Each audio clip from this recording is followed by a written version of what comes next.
Bonjour à tous, je m'appelle Noémie Silberg, j'ai 41 ans, 2 enfants, je suis veuve et je suis heureuse. Et oui, c'est possible.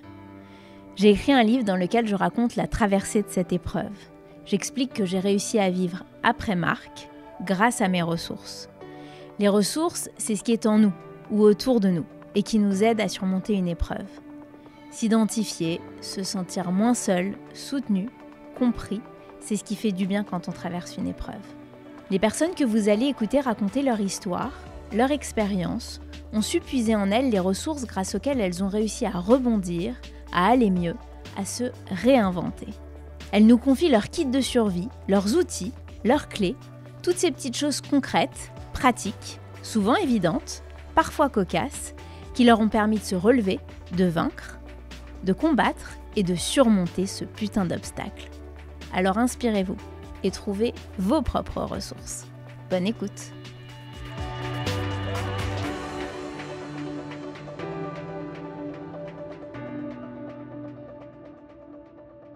Alain Moati est architecte et scénographe. On le connaît pour ses chantiers d'envergure tels que le réaménagement du premier étage de la Tour Eiffel, la transformation de l'ancien couvent des franciscaines à Deauville ou encore la rénovation de l'hôtel de la Marine, place de la Concorde. Alain Moati naît en Algérie et grandit à Paris, entouré de ses sœurs, de l'amour et des valeurs de leur mère et du soutien de ses grands-parents maternels pour pallier le décès de son père 2 ans après sa naissance. Si j'interviewe Alain Moati, ce n'est pas seulement pour ses prouesses architecturales qui ont pour dénominateur commun la lumière, mais pour ce qu'il appelle son uppercut. Un jour de 1984, il apprend au détour d'une conversation une nouvelle qui va influer sur le reste de sa vie. Ce point de bascule est le début d'un long travail d'introspection grâce auquel il s'approprie la notion de liberté et qui lui permet de rebâtir son chemin, pour reprendre ses mots d'architecte. Bonjour Alain. Bonjour Noémie. Merci de venir nous confier vos ressources. Est-ce que vous voulez bien reprendre le fil de votre histoire qui vous conduit à ce jour dont j'ai parlé en introduction et qui va être un bouleversement dans votre vie ? Oui, bien sûr. Je suis né en Algérie en 1957, dans une famille où mon père est agriculteur et ma mère vit dans une ferme. Et j'ai deux sœurs aînées, Nicole et Claudia. Et mon père travaille dans la ferme de son propre père, donc la ferme de mon grand-père, qui est ce que les Juifs ont pu faire après le décret Crémieux, c'est-à-dire pouvoir posséder des choses. Donc le propre père de mon grand-père a commencé cette ferme, il l'a agrandie et a devenir une grande propriété. Et mon père, qui fait partie d'une famille de 10 enfants, lui-même est le seul à travailler à cette ferme. Tous les autres sont des frères et sœurs, ne travaillent pas à cette ferme, c'est le seul. Et évidemment, tout ça est, bien avant ma naissance, quelque chose où l'abondance est là. Les fêtes juives du Shabbat sont célébrées avec des grands repas. Je ne le connais que par photo, évidemment je ne connais pas, ou par des histoires qu'on m'a racontées. Bref, c'est une vie assez heureuse et ma mère et mon père sont un mariage arrangé. Ça se faisait beaucoup dans cette époque. Et non seulement ce mariage-là, mais d'une manière assez amusante, le frère de ma mère épousera une des sœurs de mon père. Ah. Donc ce sont des mariages. Donc la vie semble plutôt heureuse, 3 enfants. Par quelques films que j'ai retrouvés, je vois la manière dont de cette énorme propriété, mon père filme, c'est des grands champs de blé, il y a à la fois des animaux, à la fois... Donc bref, c'est une ville en Algérie qui s'écoule avec du travail, mais assez paisiblement, et de l'abondance comme peut être des gens, un gentleman farmer. Mon grand-père est toujours habillé en blanc, avec un grand panama blanc, c'est un maître chez lui. Mais en 1958, commencent à transparaître quelques soucis en Algérie, que vous connaissez évidemment. Et petit à petit, malgré les enfants de mon grand-père, donc les frères de mon père, disent à mon grand-père qu'il serait quand même une bonne idée peut-être d'aller se diversifier en France, trouver d'autres terrains. Non pas parce que comment appelle-t-on ça, l'indépendance commence à se sentir, mais enfin, quelques soucis sont là, des gens sont tués dans les champs. Enfin, voilà, c'est une guerre qui s'annonce petit à petit. Ainsi, mon grand-père décide que mon père ira trouver, enfin, il trouve plutôt en Algérie avant cela des terrains dans le sud de la France, et mon grand-père décide que mon père ira cultiver ces parties-là, voir ce qu'il est possible de faire, enfin en tout cas. Et donc la question se pose, savoir si ma mère partirait ou pas avec mon père. Et ma mère décide de ne pas partir. Elle décide de ne pas partir parce que c'est d'abord beaucoup d'inconnus. On est 3 enfants. Moi, j'ai 1 an et demi. Mes sœurs ont 4 ans et 7 ans respectivement. Et donc, ma mère décide de ne pas partir et dit à mon père, eh bien, quand tu seras installé, je viendrai. Donc, mon père part seul dans le sud de la France, à côté de Toulouse, des terres qu'il ne trouve pas achetées, mais qu'il trouve en fermage. Et donc, il part seul avec un métayer arabe avec qui il travaillait à l'époque. Et donc, ils partent tous les deux et arrivent dans un petit village, des terres à côté de ce petit village qui s'appelle l'Abbessais de Lauragais, qui est un tout petit village dans lequel je me suis rendu, évidemment, pour rencontrer... je vais pas... cette histoire, je vous la raconterai un peu après, mais dans laquelle je me suis rendu. Et évidemment, c'est extrêmement dur de travailler la terre là. Les colons ne sont pas les bienvenus en France. Les colons algériens ne sont pas les bienvenus en France. Ils sont reconnus comme des gens qui ont de l'argent et qui viennent. Et mon père travaille très dur.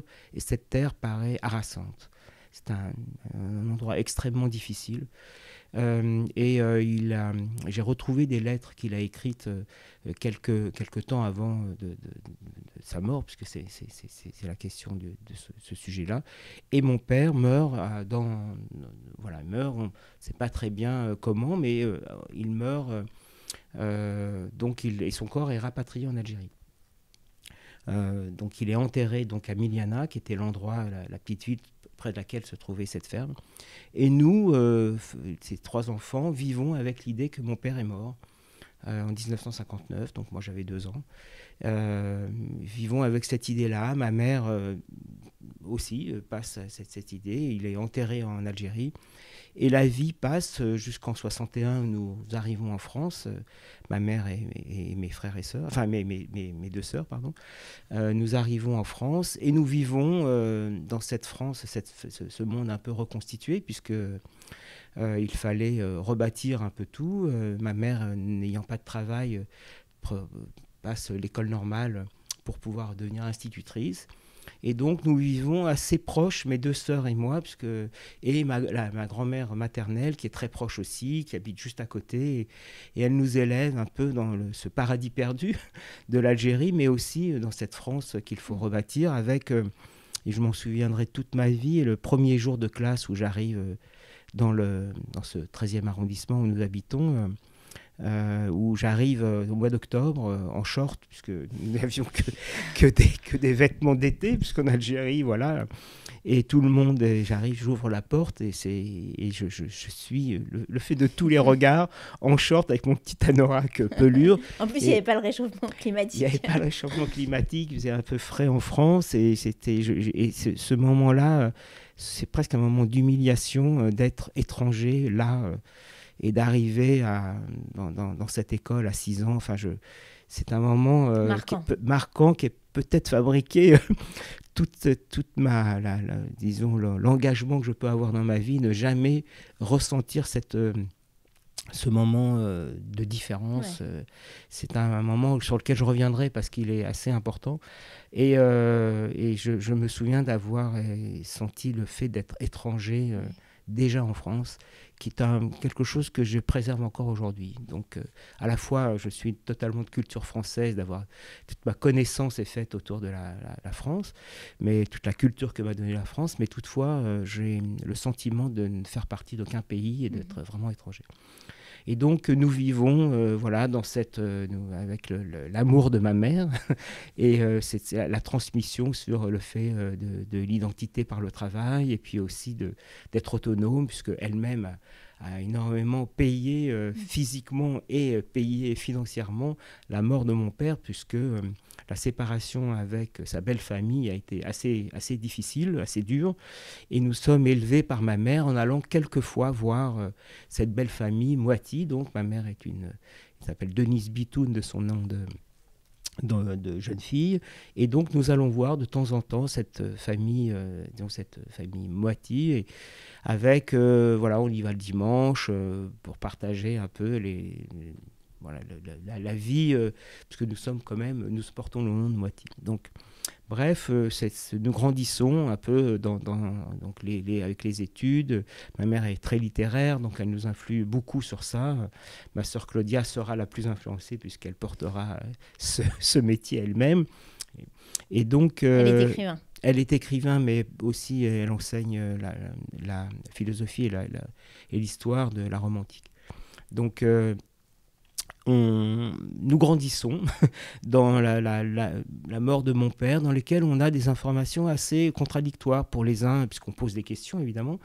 Pour les uns, il est mort dans un champ, pour les autres, il a eu un accident de voiture, pour les troisièmes, il a... Donc, au fond, on se résout à ne pas avoir de réponse vraiment. C'est un flou un peu... ma sœur Claudia pensera qu'il est parti avec une autre femme. Moi, je penserai que finalement, j'abandonne les questions parce qu'on a une sorte de choses non précises. Encore une fois, chacun nous répond un peu ce qu'il sent. Bref, nous abandonnons ça et nous fabriquons chacun notre vie. Ma sœur Nicole partira en Australie, elle sera prof de français en Australie. Ma deuxième sœur Claudia fera ses études d'historienne et d'enseignante, et moi je me dirige vers l'architecture. Bon, voilà, ce sont des choses nous grandissons.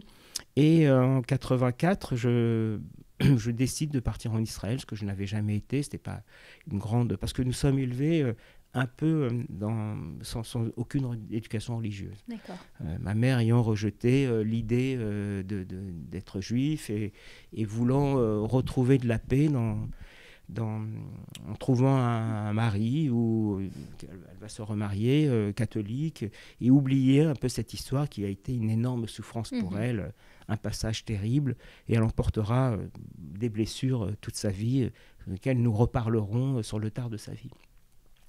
Bref, je pars en Israël, et en Israël, il y a une des sœurs de mon père, que je n'ai pas vue depuis, que j'ai jamais connue, ou je l'ai vue 2-3 fois à Paris lorsqu'elle passait. Voilà. À Paris, elle est passée, donc je l'ai vue.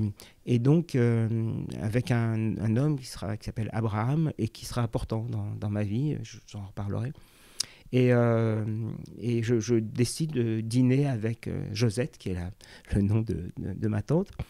Et dans la conversation, elle me dit,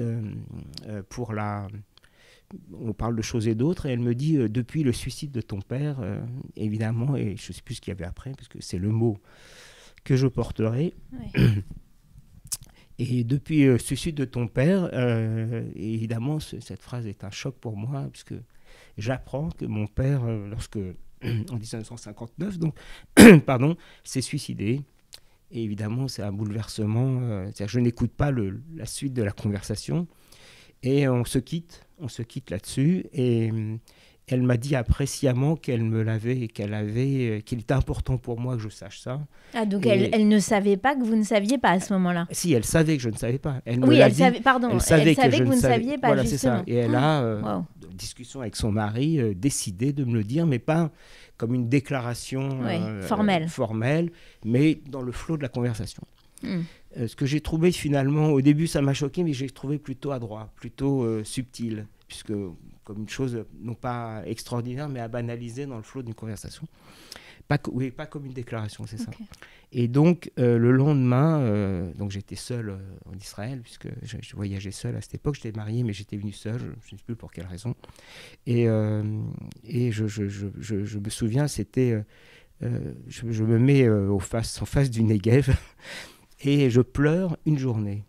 Mais je pleure pas, je ne pleure pas, je sors quelque chose comme ça sortait de moi comme une sorte de... Je octais des pleurs, quoi, si vous voulez. Et donc, et c'était vraiment extrêmement violent. C'est comme si sortaient de moi mille choses qui allaient du mensonge de tous les gens qui... On se sent très seul parce que finalement, le monde, on se dit, mais qui a été sincère autour de soi? Ni les oncles, ni les tantes, ni les cousins, tout le monde était au courant. Mais nous étions les seuls 3 enfants à ne pas l'être. Donc, évidemment, c'est une sorte d'effondrement. Et puis j'imagine que vous vous refaites toute l'histoire et que vous remettez tout Absolument. en cause. Mais à la fois, on se sent très seul et à la fois tout se remet en place. Oui. Les attitudes, les gentillesses forcées.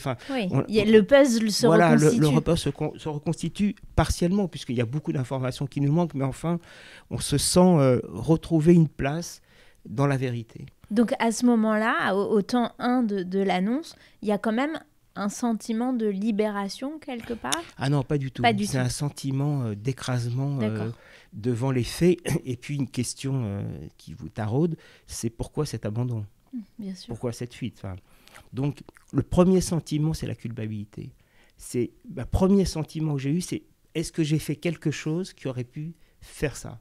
Parce qu'on ne pouvait pas penser que tout le monde est responsable. Vous pensez que simplement vous avez une responsabilité, donc une culpabilité. Vous savez, quand on est enfant, on désire aussi la mort de ses parents. Quand ça arrive, vous vous dites mince, ça arrive. Évidemment, c'est la dernière chose qu'on désire, c'est la première chose qu'on désire. Donc, c'est un sentiment de culpabilité et un poids gigantesque en se disant mais pourquoi cette solitude? Donc après, j'ai beaucoup lu autour du suicide et il y a finalement peu de raisons à ce suicide. Enfin, il y a beaucoup de raisons et peu de raisons à cet acte, pardon. Donc effectivement, c'est ce premier sentiment. Et après, je retourne voir ma tante et j'essaye de redécrypter les moments de ce départ et de ce suicide. Et donc, évidemment, c'est extrêmement complexe parce que si on a l'information, les raisons exactes, c'est indescriptible. Au fond, les gens souffrent, mais faire cet acte, c'est ce que je lirai après, c'est que même les gens qui sont dans un fort moment difficile, ils ne savent pas qu'ils vont faire là, qu'ils le font sur l'instant. Ils peuvent très bien ne pas le faire, mais ils le font sans avoir prémédité quelque chose. Et j'apprends que mon père s'est suicidé en se pendant. Et se pendre, c'est se faire payer quelque chose. C'est un des suicides les plus douloureux. Et les paysans se pendent souvent. Mon père était paysan. Et donc aujourd'hui, il y a beaucoup de sujets autour des paysans. 30% se suicident. C'est un sujet qui me touche énormément, évidemment, pour cette histoire. Et mon père se suicide en se pendant, c'est-à-dire qu'il se fait payer quelque chose. C'est une mort extrêmement douloureuse parce que très lente. Donc il se pend dans cette petite maison que j'irai voir après, qui est toute petite maison. Enfin, c'était même impensable d'être avec une femme et 3 enfants en bas âge dans cette maison.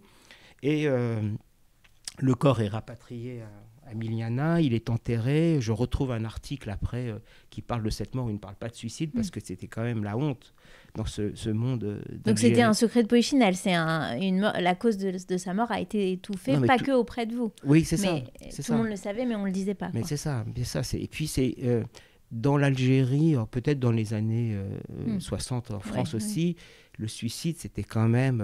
il y avait beaucoup d'orgueil. Il y a beaucoup de secrets en Algérie. Les familles avaient beaucoup de secrets. Mais encore une fois, je n'ai pas creusé, mais peut-être dans les années 60 en France aussi, c'était comme ça, ou dans le monde entier.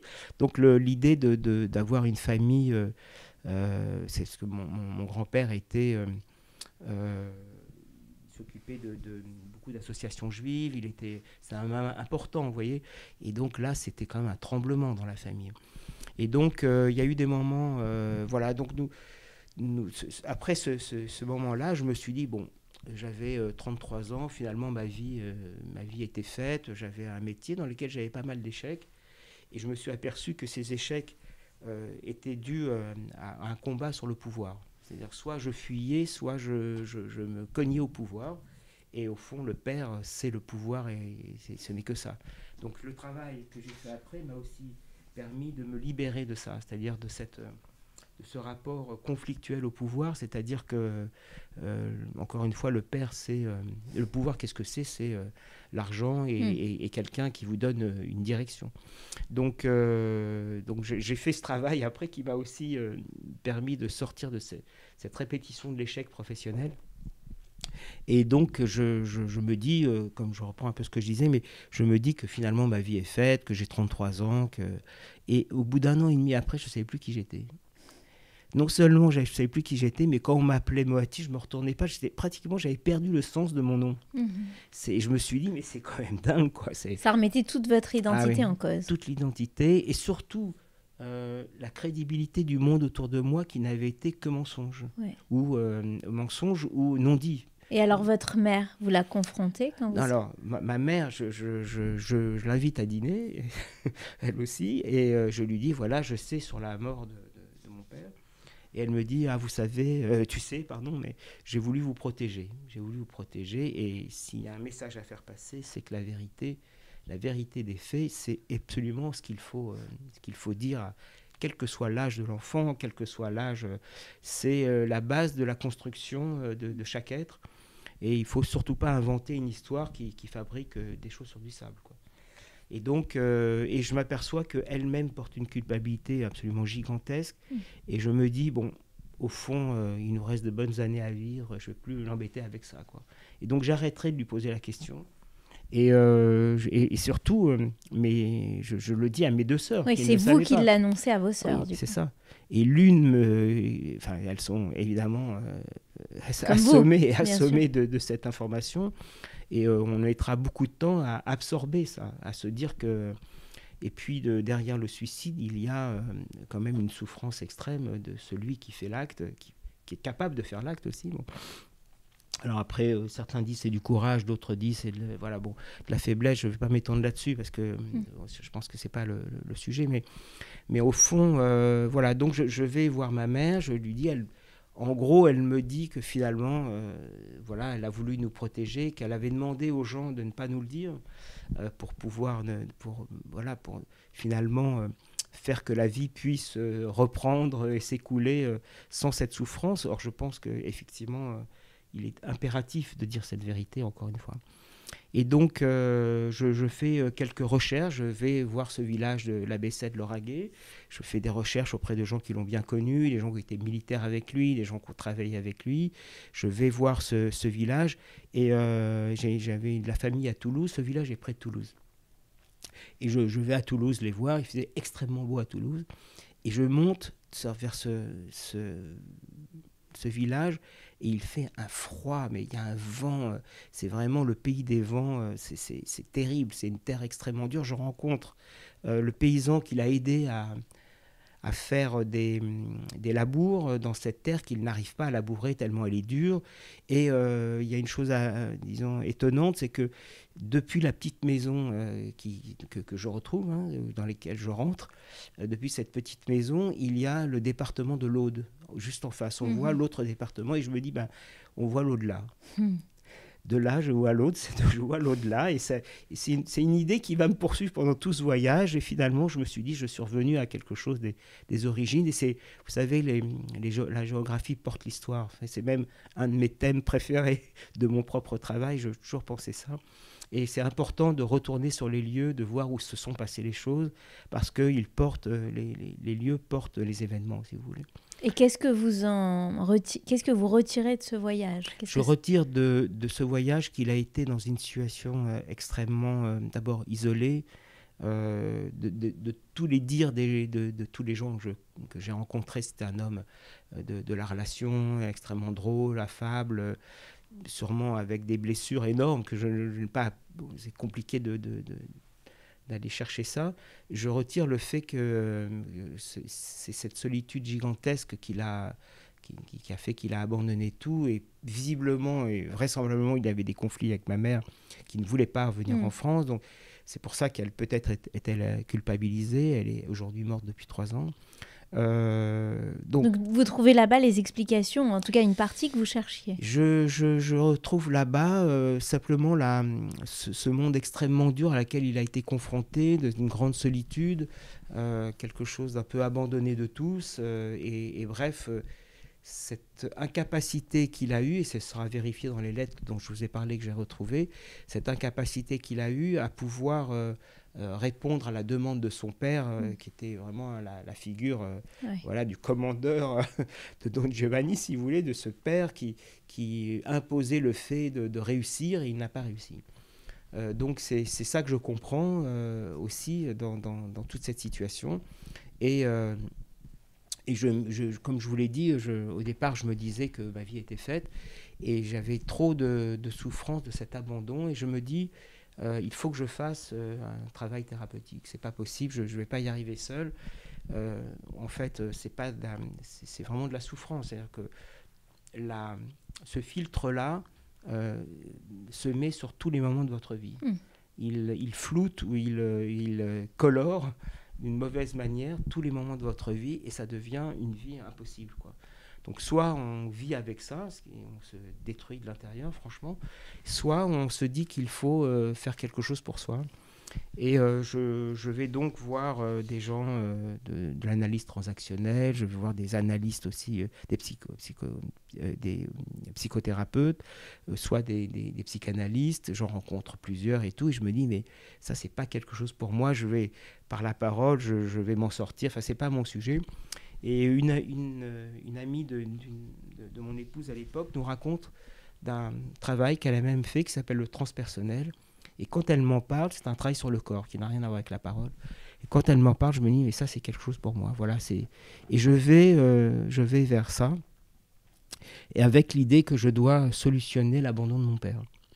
Je vais vers cette idée que finalement mon père m'a abandonné, et que c'est ça ma grosse souffrance, c'est ça. Et ce travail transpersonnel, il se fait pour retrouver l'idée de l'unité de la personne. C'est-à-dire que dans les liens que vous avez aux gens qui vous entourent, vous avez l'impression que votre personnalité est là. Or non, votre personnalité, elle est justement dans retrouver votre idée d'individu, d'un seul, de l'unité. Donc je vais vous passer sur la méthode, parce que je pense qu'elle va être un peu fastidieux, mais en tout cas, petit à petit, dans ce travail assez puissant sur le corps. Mais c'est quoi? C'est la mémoire du corps? Oui, c'est ça. C'est-à-dire qu'au lieu de penser à ce qui vous est arrivé, vous travaillez. Le principe, c'est que vous êtes un disque dur. Nous sommes un disque dur qui a enquisté les moments de souffrance de votre vie.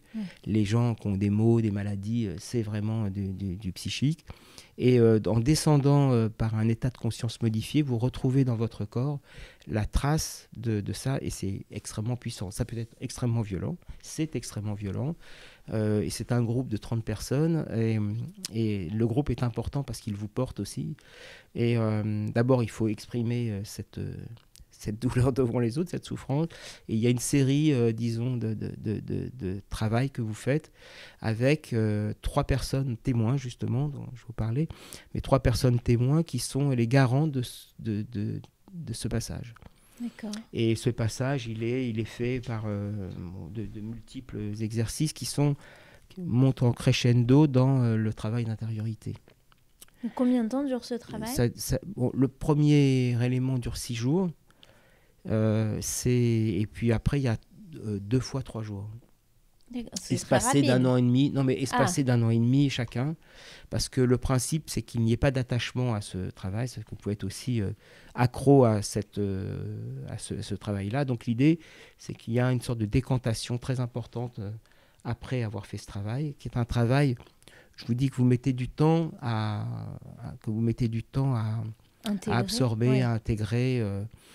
Bon, donc je rentre en commençant ce travail avec l'abandon du père, et petit à petit, dans cet approfondissement du vécu du corps, je m'aperçois que tous les moments de ma vie ont été bâtis par l'amour absolu de ma mère.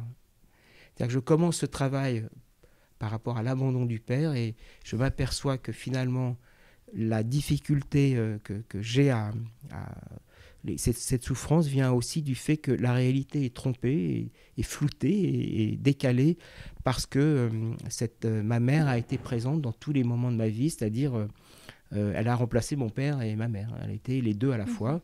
Et je m'aperçois que pour retrouver cette individualité, cette unité, il faut que je me détache oui, je me détache de cette fusion à ma mère, qui est absolue, qui est vraie de tous les enfants, mais au fond, cette manière de se détacher, c'est créer un vide entre les deux, et sur ce vide, vous pouvez rebâtir. Si je peux avoir une image, c'est exactement ça. Et dans ce vide, vous rebâtissez quelque chose qui vous permet non pas de faire une renaissance, mais qui vous permet de revenir au départ de votre personnalité, de départ de qui vous étiez. Oui, c'est vraiment, vous revenez à vos racines, vous Voilà. replongez dans votre passé, quoi. On replonge au départ. Bon, je pense qu'on est avec, du verbe naître, on est avec une personnalité. Les enfants sont des mêmes familles, avec la même éducation, sont tous différents. Mais on revient à ce potentiel que vous aviez, qui n'est pas encore flouté ou détourné de par cette vie, cette souffrance. Et ça permet de bâtir quelque chose, encore une fois, sur ce vide. Bon. J'en ferai mon métier d'ailleurs, parce que bâtir sur du vide, c'est exactement mon métier, avec une autre idée, puisque je peux en parler tout de suite, qui est que ce monde est vraiment imparfait et qu'il faut mieux le bâtir autrement, quoi. Donc c'est un peu les deux idées que je pourrais tirer finalement de mon histoire et de mon métier, vers lequel je ne sais pas au départ pourquoi je fais ça. Enfin, l'architecture, c'était pas vraiment une passion, c'était pas vraiment une vocation. Donc tout prend son sens à ce moment-là. Tout prend son sens, se recolle, se refabrique.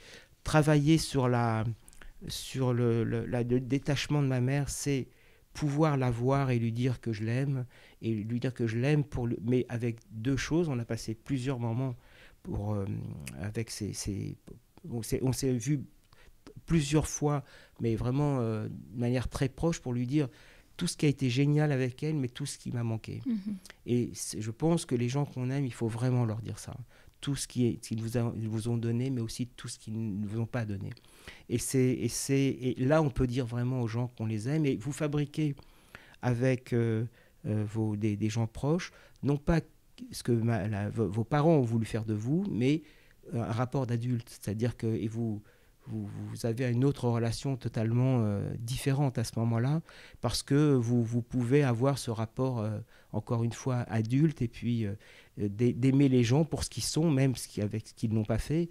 Et c'est ça, finalement, l'amour, c'est vraiment aimer aussi avec tout ce potentiel, et non pas aimer simplement parce qu'on vous a donné des choses et que... voilà, et ça, c'est...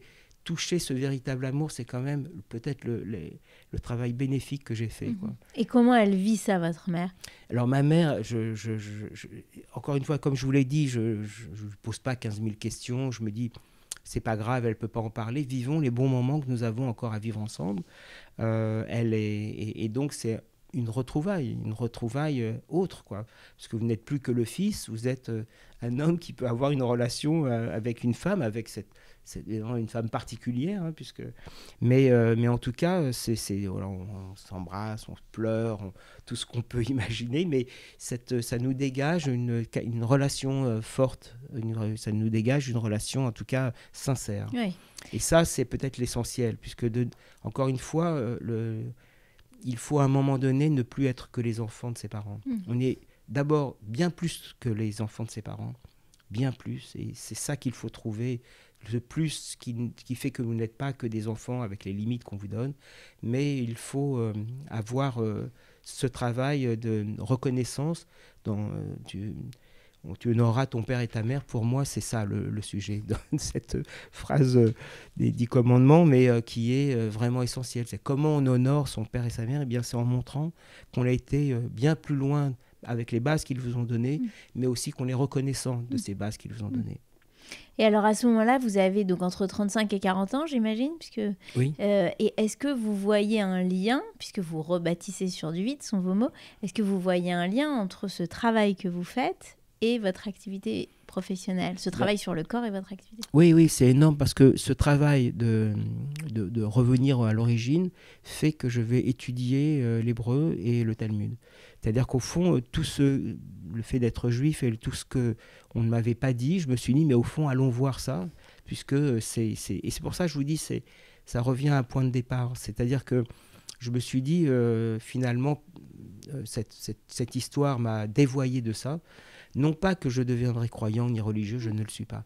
Mais par contre, je vais puiser à cette pensée juive qui va m'habiter et qui m'habite encore, bien sûr, en découvrant à la fois la pensée, mais aussi cette connaissance vraiment incroyable, insondable, enfin inépuisable, quoi. Donc et une des personnes dont je vous ai parlé, Abraham, qui est le mari de cette tante qui me révèle le suicide de mon père, sera un homme important puisque lui-même, il habite en Israël et il enseigne la pensée juive, non pas religieuse, mais aux gens qui font leur alia. Donc on aura des discussions, ça m'éclairera beaucoup, il me donnera des directions de lecture qui vont beaucoup m'aider. Et donc, parmi cette découverte, je découvre Martine Buber, dont je me sentirai, dont la philosophie me paraîtra la plus proche de qui je suis, qui est cette philosophie de la relation. Mmh. Et non seulement et la relation par le symbole. Et donc, j'en ai fait mon axe de travail. Non pas parce que intellectuellement, mais parce que lorsque je l'ai lu, je me suis dit, mais au fond, c'est moi ça.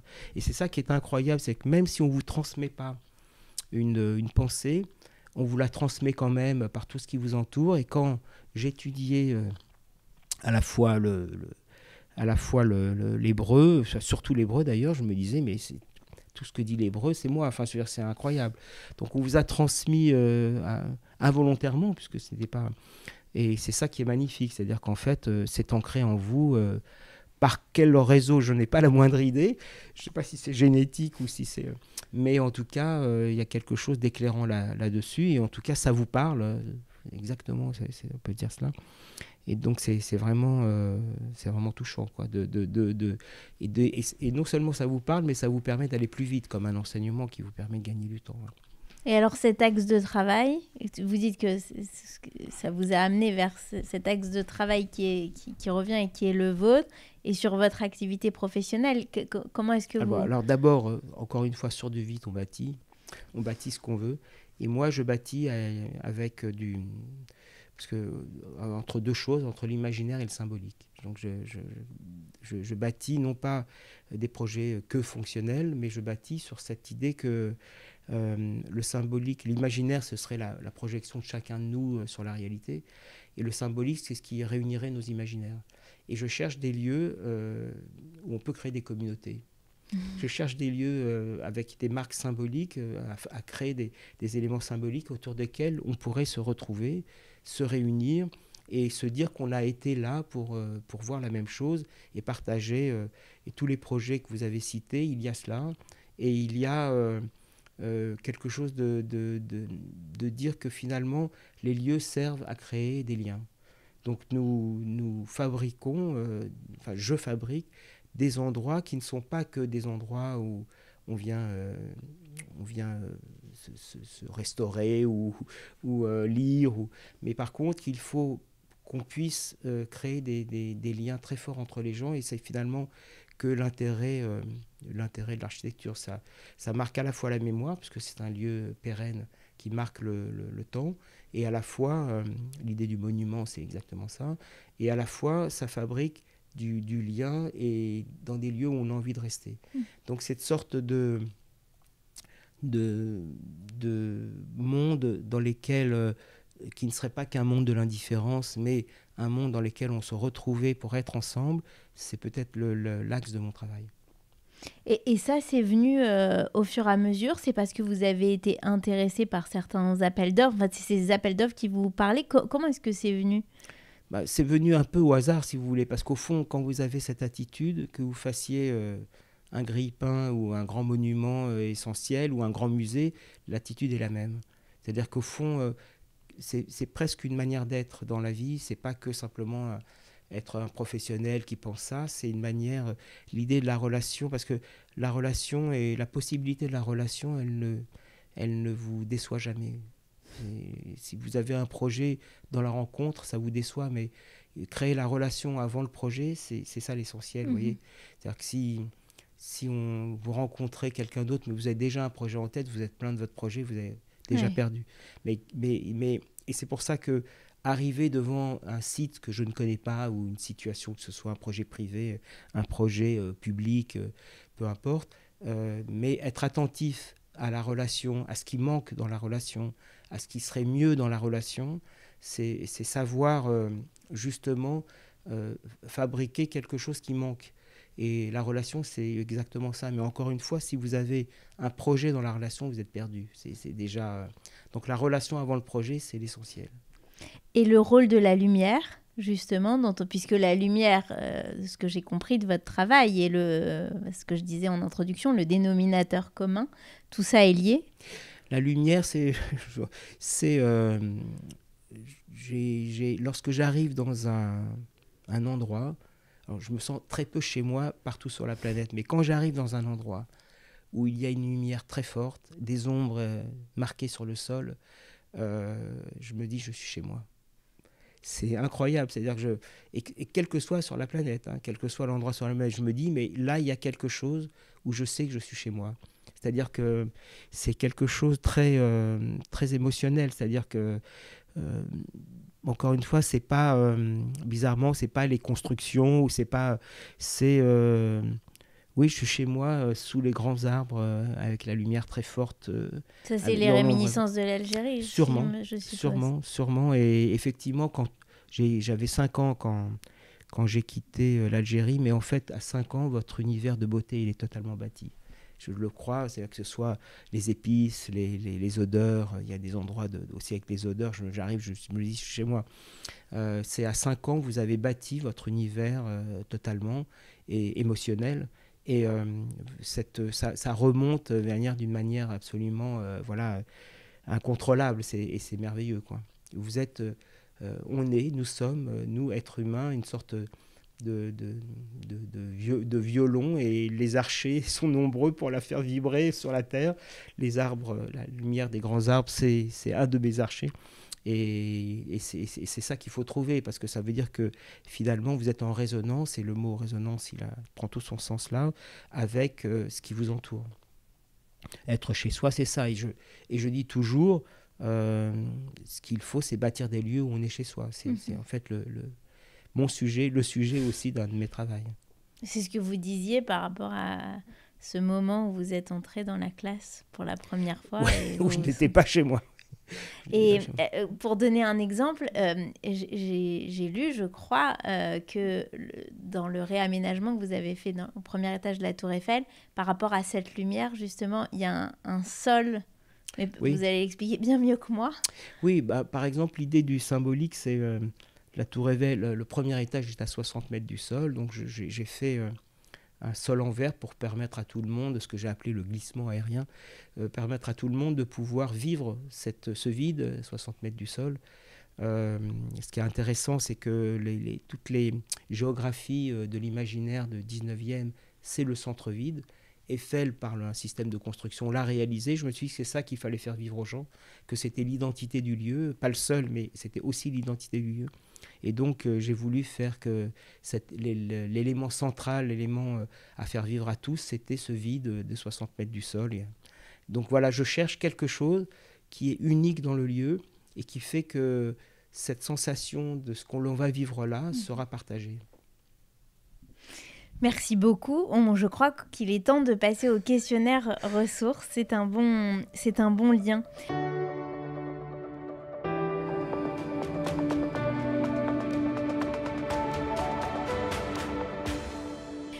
Est-ce que vous avez un lieu sûr je suis sûre qu'il y aura un lien avec cette lumière, un lieu réel ou imaginaire qui vous apporte de la sérénité. Alors, ça va faire le lien avec ce qu'on vient de dire, mais la fraîcheur sous l'ombre des grands arbres avec un soleil très fort, c'est mon lieu de sérénité.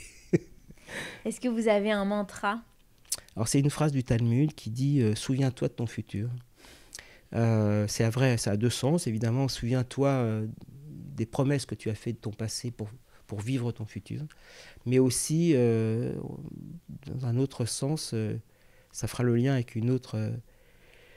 un autre élément dont je voudrais parler, c'est que le futur est peut-être une solution à notre présent. Est-ce qu'il y a un objet qui vous donne de la force? Vous avez un objet porte-bonheur? Alors c'est un objet que j'ai reçu il y a une quinzaine d'années. En fait, je ne sais pas si vous connaissez ce livre de Brenner qui est Diaspora, qui est il a fait des photos de tous les juifs de la planète. Et en ouvrant ce livre, qu'une amie m'avait offert, il y a des photos du Yémen qui sont des images bibliques. Je me suis dit, c'est ça le... Et je me suis dit, je vais aller au Yémen voir ces villages, qui est une épopée, vraiment une épopée dangereuse, vraiment dangereuse. J'y vais tout seul et j'ai été dans ces villages juifs. Et dans ces villages juifs, il y avait peu de vitrages sur les maisons qui sont des gens d'une extrême pauvreté. Ils vivent le Shabbat, la Torah est écrite à la main, enfin je veux dire, c'est un truc incroyable, quoi. Et un de ces vieilles personnes m'a donné une pièce en albâtre gravée avec des écritures hébraïques où il se servait pour amener de la lumière, vous savez, à la place du verre. Et je l'ai ramené et c'est l'objet à la fois parce que la transmission et à la fois parce que c'est un objet de ce voyage. Donc c'est un objet qui m'est très cher. Est-ce que vous avez une référence culturelle qui vous ressource? Oui, alors j'ai Le jeu et le tu de Martine Buber que je relis régulièrement parce qu'à chaque fois je découvre d'autres choses. Il y a un film, Interstellar, peut-être l'avez-vous vu, c'est justement le futur va nous apporter quelque chose et nous pouvons communiquer avec lui pour pouvoir avoir des solutions à notre présent, faire les choses pour qu'elles soient bonnes pour le futur aussi, quoi. Donc c'est pas que du présent qu'il faut consommer, c'est penser à l'idée de la transmission, oui, bien sûr.